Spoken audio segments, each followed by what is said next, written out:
frecuencia con vos.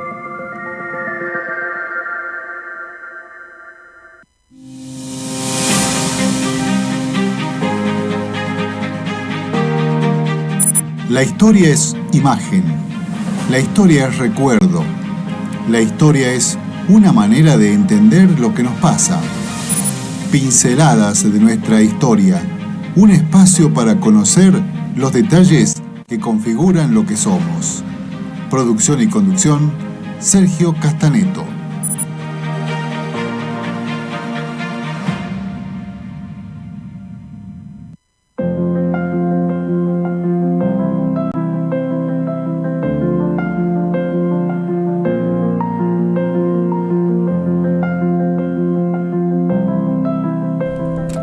Muy buenas tardes, bienvenidos un día más, hoy martes 22 de octubre, a nuestro programa Pinceladas de nuestra historia. Saludamos a todos aquellos que nos siguen por Santa María, también a veces también conectados con Radio 1 en Santiago del Estero. Saludamos a los operadores y a todo el personal que hace posible la realización de este programa, Pinceladas de nuestra historia, que pretende un recorrido sobre diversos hechos de la historia argentina, desde otra mirada o desde una mirada crítica, con un aporte que siempre ponemos a consideración y a evaluación de aquellos que nos escuchan. No pretendemos tener toda la verdad, pero sí aportar la parte de verdad que tenemos para compartir con ustedes. Quien les habla, Sergio Roberto Castaneto, este martes en la tacita de plata, también nuevamente con intenciones de precipitaciones y de lluvia, que esperemos que sean, pero adecuadamente, no en forma torrencial. Bien, la propuesta para hoy es realizar algún aporte y un recorrido sobre la masacre de Trelew. Nos estamos ubicando el 22 de agosto de 1972. De las 19 personas que estaban presas, ya contaremos y daremos algún aporte sobre esto. 16 murieron y 3 sobrevivieron, por lo menos por un tiempo. René Aydar, Antonia Berger y Alberto Camps. Son las personas que sobrevivieron a este nefasto hecho de nuestra historia. Esto ocurrió en el penal de Rawson, allá en nuestra Patagonia. Los principales responsables de esta matanza, el capitán Sosa, Bravo, que era quien pegaba los tiros de gracias. Sosa pudo ser condenado. Bravo huyó a Estados Unidos, quiso o se tramitó o se realizó los trámites para extraditarlo, pero jamás Estados Unidos concedió la extradición. Esto nos habla de los muy buenos vínculos que tenía con los servicios de inteligencia de Estados Unidos, este militar Bravo, y de ahí la protección.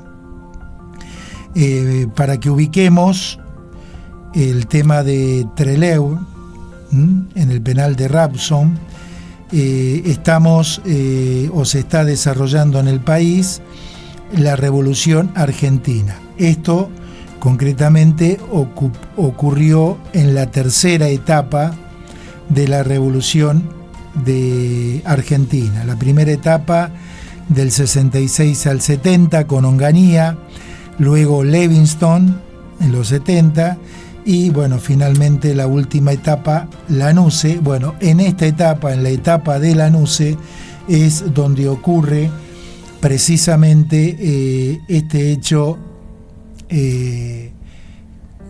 horrendo, que fue asesinar a personas a sangre fría.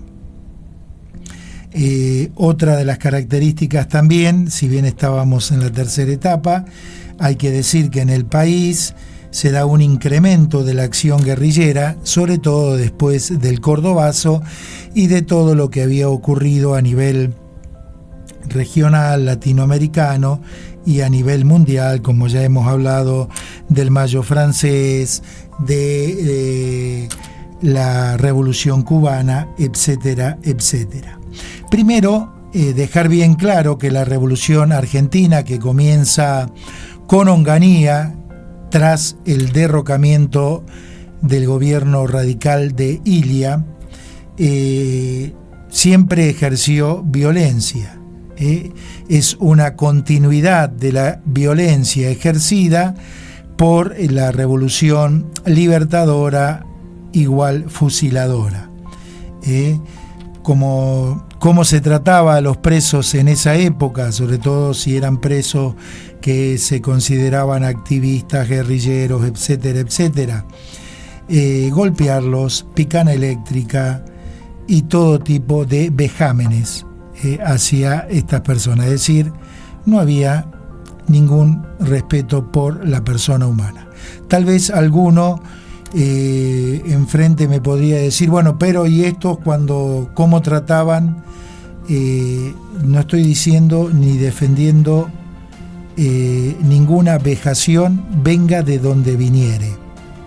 Estoy diciendo que quien ejercía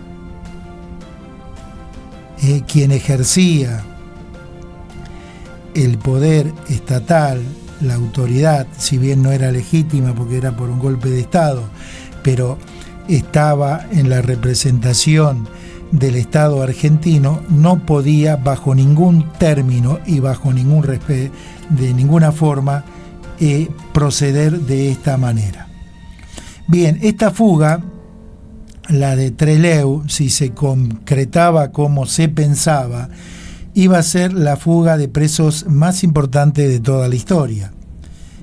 Hubo otra que había sido importante en 1911 de la Penitenciaría Nacional, que había sido organizada por anarquistas, fundamentalmente para que se pudieran fugar líderes importantes del anarquismo y también Radovisky.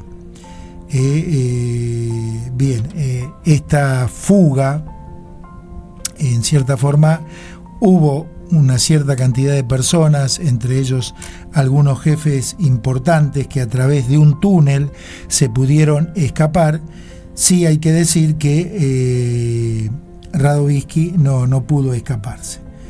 Bien, ¿por qué fracasó o qué llevó al fracaso de Trelew? Que había más de 100 personas presos que pensaban o que estaban preparados para huir. Bien, fue por un fracaso por cuestiones logísticas, cuestiones de tecnología que no existían en la época, elementos de comunicación que son sumamente importantes. Bueno, todo esto llevó al fracaso, porque finalmente pudieron escapar 6 presos concretamente del penal de Rawson. Se había pensado, ya estaba el secuestro de un avión de Austral que iba a servir de transporte para ir a Chile. Recuerden que en Chile estaba el gobierno socialista de Allende. Bien, por errores de comunicación solo pueden salir 2 grupos del penal.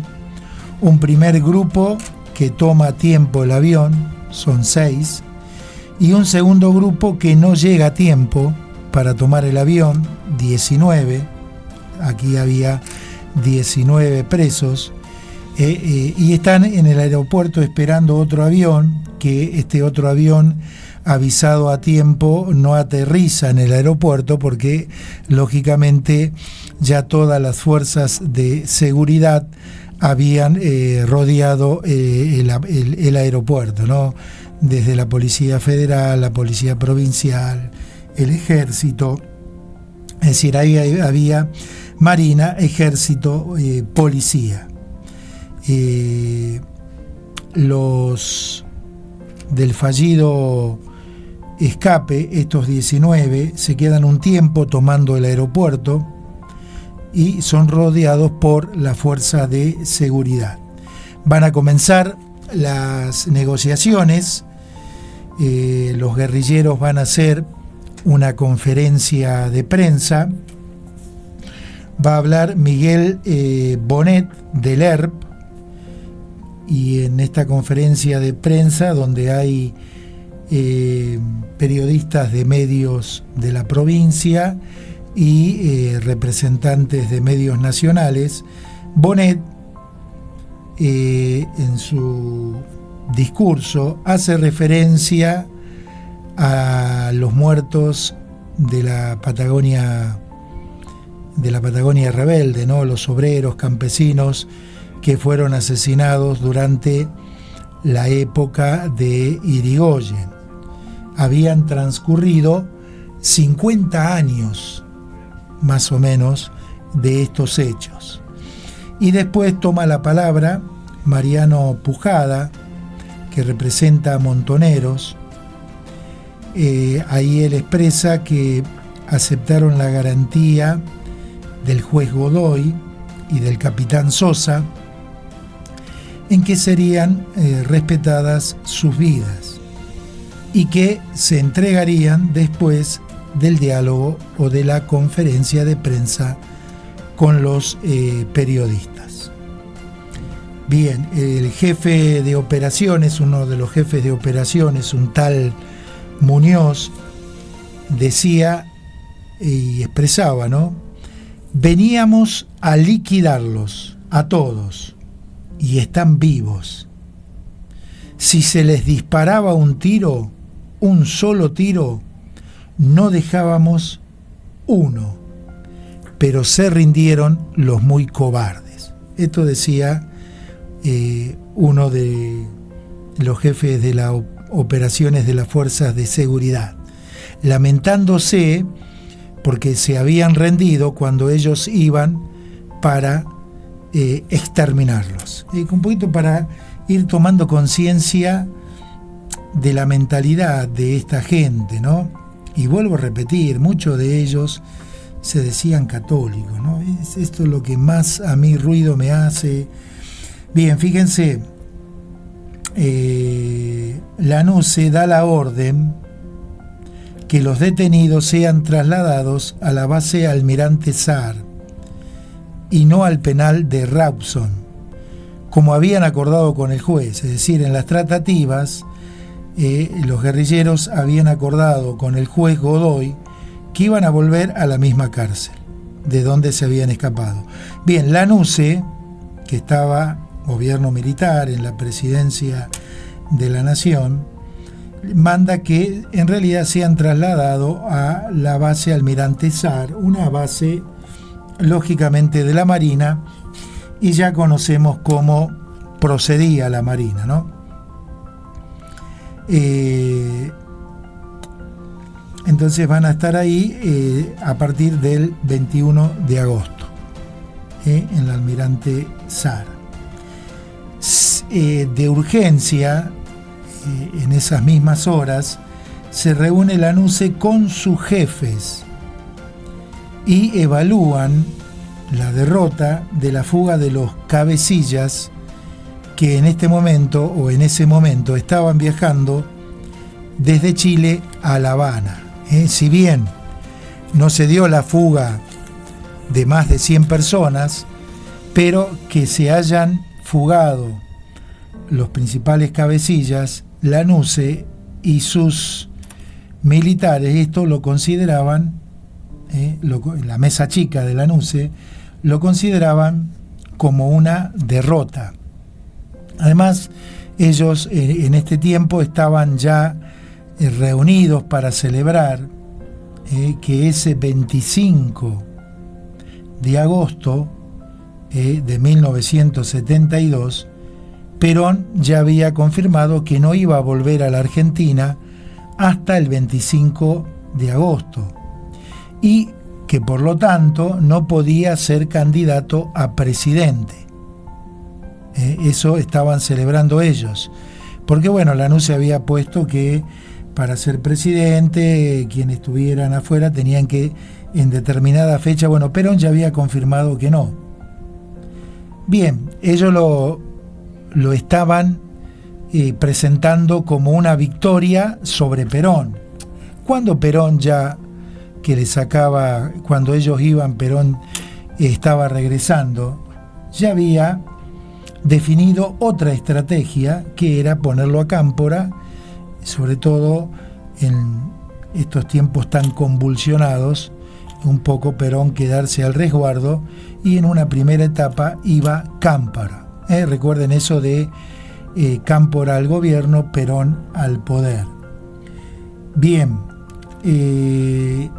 la orden de Lanuse y de toda la gentuza que lo rodeaba era fusilar a los detenidos trasladados a la base. Era fusilar a los detenidos trasladados a la base. Entonces, en un momento, en la madrugada, lo sacan afuera de las celdas, en el pasillo. Se inventa que Pujada, Montonero, intenta arrebatar un arma al capitán Sosa y entonces, reprimiendo ese acto, comienzan a sonar las ametralladoras en el pasillo sobre las 19 personas que estaban ahí formando fila. Lógicamente, algunas logran tirarse dentro de las celdas, ahí van siendo buscados y van siendo ultimados. Varias personas quedan heridas, entonces van estos militares uno por uno ejecutando a la gente, dándole el tiro final de muerte, y solamente van a quedar 6 heridos. Esto fue en la madrugada del 22 de agosto de 1972, un día después de haber sido trasladado a esta base militar. Ahí en ese acto mueren 13, 6 quedan heridos. Eso fue a la madrugada. Recién a la tarde son llevados a la enfermería y van a terminar sobreviviendo de esta masacre solamente 3 personas. Solamente 3 personas. Tosco, Agustín, lo conocemos por el Cordobazo, líder obrero de Córdoba, con mucho protagonismo. Él había participado, porque estaba preso en el penal de Rawson, él había participado en la preparación de la fuga, pero había decidido no huir para permanecer visible en un determinado lugar, aunque sea en una cárcel, para sus compañeros obreros. Y realmente, refiriéndose a este hecho, habla de horas de dramatismo, cuando los que estaban en el penal de Rawson se enteraron de semejante masacre. Pero esto no fue todo. Para que vea que las bestialidades no solamente se hacen ahora. En el velatorio, 24 del 8 del 72, de todos los que fallecieron, que fue en la sede del Partido Justicialista de La Plata, el comisario Villar, que después fue jefe de la AAA, entró con sus tanquetas secuestrando los cajones de los muertos. Ayer comentábamos que alguien trató de hijo de mil puta a uno que falleció. Bueno, ¿se dan cuenta? Acá tenemos Lanuse y todos estos que se decían católicos, bueno, porque evidentemente no es que Villar lo hizo de motu propio, ¿no? Entrar y secuestrar los cajones de los muertos, es decir, ni muertos los queremos dejar en paz. ¿Se dan cuenta de tanta maldad en la historia argentina? Bien, el almirante Mayorga saca un comunicado, después va a ser jefe operativo de la ESMA, pero fíjense el cinismo de estos tipos, que no es porque sea militares, porque hay y habrá militares buenos. Acá estamos hablando de personas que son horrendas. Bueno, acá tenemos un horrendo. Él decía, lo hecho, bien hecho está, refiriéndose a la masacre, ¿no? Se hizo lo que se tenía que hacer. No hay que disculparse, porque no hay culpa. Y a los que están entre leu, dejen de dar vuelta y ya se hizo lo que se tenía que hacer. La Armada no es asesina, no lo hizo jamás y no lo hará nunca. Pero este tipo se cree que hay idiotas escuchándolo cuando decía esto. Que la Marina no hacía 15, 16, 20 años, 15, 20 años, había bombardeado Plaza de Mayo dejando 300 muertos. Ahora esto, y después lo que van a hacer en la ESMA, donde él era jefe operativo. Mayorga, me pondría de pie a aplaudirte. Bien, esto salió en el diario La Prensa el 6 de septiembre de 1972. La pregunta, los que se salvaron, esos 6 que se salvaron, ¿por qué se salvaron? Si los iban rematando. Bueno, porque en un determinado momento apareció otra gente que estaba ahí precisamente en esta base militar, y los que estaban ejecutando las órdenes de matanza se tuvieron que frenar, porque parece ser que no era una orden donde todos estaban enterados. Entonces los que llegaron fueron revisando los cuerpos, lo que fuera, y fueron recuperando a las personas. Ahora, una cosa interesante para preguntarnos, ¿no? Hubo 3 sobrevivientes que poquito después, cuando fueron indultados por Cámpora, en una radio hicieron una grabación y dieron testimonio y explicaron todo este tipo de cosas. Ahora, la pregunta, ¿qué pasó después? Porque recuerden que estos con Cámpora fueron indultados, salieron, pero en el 76 hubo el peor y más horrible, horripilante nazista golpe de Estado de los que hubo en el país. Bueno, la pregunta, ¿qué pasó con estos sobrevivientes? Evidentemente, las fuerzas militares, cierto grupo de las fuerzas militares, se la tenían jurada por todo lo que habían develado de lo que había pasado en Trelew, que no lo pudieron tapar. No lo pudieron tapar. Hay libros escritos sobre esto y evidentemente se la tenían jurada. Bueno, María Antonia Vergés en un determinado momento fue perseguida por Astiz, que fíjense hasta dónde meten la pata, ¿no? El Astiz, el ángel de la muerte, ¿no? Confundió a María Antonia Vergés con la sueca argentina Hallingin, esta sueca que fue desaparecida y por lo cual Astiz todavía tiene que dar cuenta en el exterior. Por eso Astiz, si bien está preso, quiere cárcel domiciliaria y no quiere ser que lo dejen en libertad, porque evidentemente si lo dejan en libertad, Francia y otros lo pueden extraditar y lógicamente en aquellos países no van a tener la defensa del poder judicial que tienen acá, de ciertos sectores. Bien, entonces, confundida, la pagó esta sueca argentina. Bien, esta María Antonia, logró escaparse del país. Luego volvió para participar de la primera gran contraofensiva montonera en el 1979. El 16 de octubre fue secuestrada.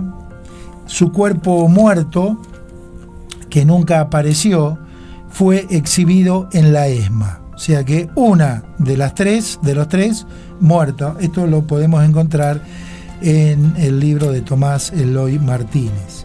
Alberto Miguel Camps, el 16 de agosto del 77, un grupo de tarea asaltó su casa y lo llevó presuntamente sin vida.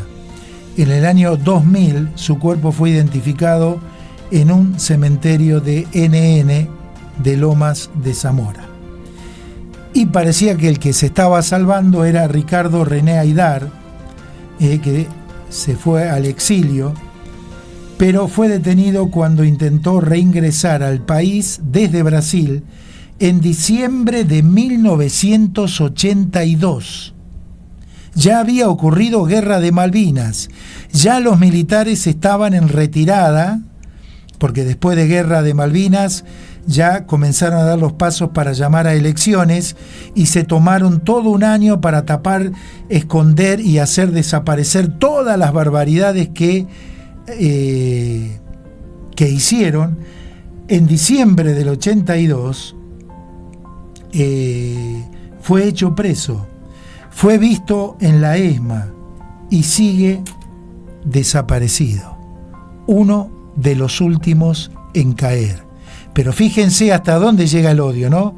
En el 82, militares en retirada habían arruinado toda la Argentina desde el punto de vista económico, 30.000 muertos, mandaron a la muerte nuestros soldados, jóvenes soldados, a luchar por Malvinas, una guerra que estaba perdida de entrada. Bien, todo mal. Sin embargo, en diciembre del 82 lo toman preso y se tenía que cumplir el mandato.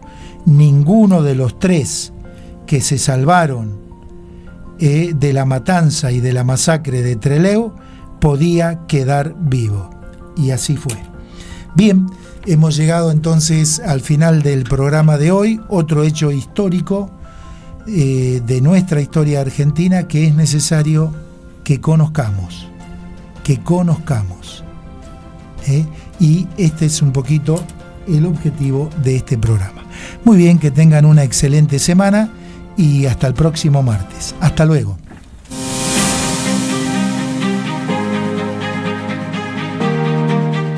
Así pasó Pinceladas de nuestra historia, un programa de Sergio Castaneto por FM Santa María y Radio Estudio 1, dos radios, una misma frecuencia.